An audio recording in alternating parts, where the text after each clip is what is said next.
ایک گاؤں میں ایک صاحب کی اپنی بیوی کے ساتھ کچھ انبن ہو گئی۔ ابھی جھگڑا ختم ہی نہیں ہوا تھا کہ اسی اثنا میں ان کے گھر کوئی مہمان آ گیا۔ خاوند نے اسے بیٹھک میں بٹھا دیا اور بیوی سے جا کر کہا، فلاں رشتہ دار مہمان آیا ہے، اس کے لیے کھانا تیار کرو۔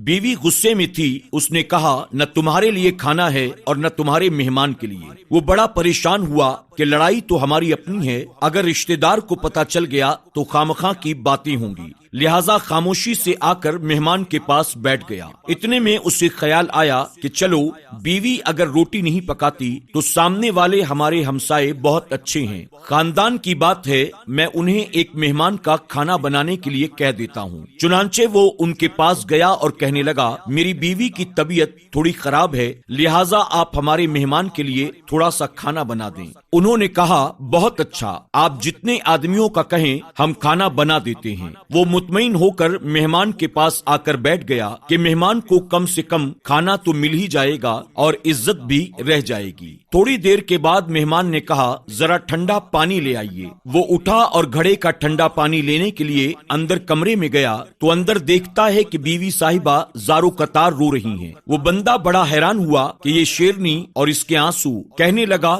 کیا بات ہے، آخر تم اتنا کیوں رو رہی ہو؟ یہ سنتے ہی بیوی پہلے سے زیادہ زور زور سے رونا شروع کر دیتی ہے، کہنے لگتی ہے، آپ مجھے معاف کر دیں، مجھ سے غلطی ہوئی، آپ مجھے معاف کر دیں۔ اپنی بیوی کی زبان سے یہ سن کر خاوند پریشان ہو گیا کہ آخر کیا بات ہے، اچانک میری بیوی مجھ سے معافی کیوں مانگ رہی ہے؟ خاوند نے کہا، بتاؤ آخر تمہارے رونے کی کیا وجہ ہے، تم ایسے کیوں رو رہی ہو؟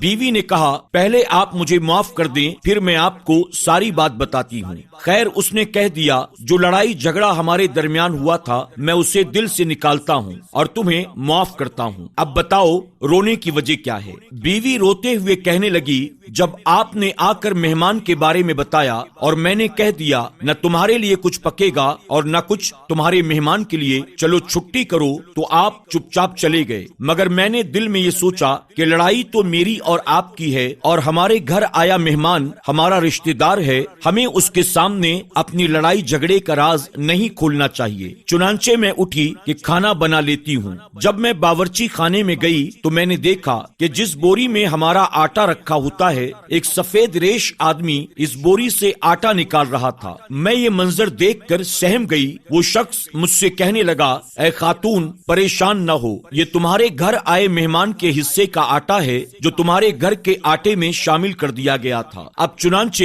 یہ ہمسائے کے گھر میں پکنا ہے، چنانچہ میں اس کے حصے کا آٹا لینے کے لیے آیا ہوں۔ ناظرین اکرام، اس واقعے سے یہ بات ثابت ہوتی ہے کہ مہمان ہمارے گھر بعد میں آتا ہے، جبکہ اللہ تعالیٰ اس کا رزق ہمارے گھر پہلے ہی بھیج دیتا ہے۔ پیارا دین کی سبھی پوسٹ کی نوٹیفیکیشن کے لیے ہمارے پیج پر فالو بٹن پر کلک کر کے مینج فالو سیٹنگ پر کلک کر کے نیو فیڈ کے ڈیفالٹ پر جا کر فیورٹ پر کلک کر دیں تاکہ ہماری ایک بھی ویڈیو مس نہ ہو۔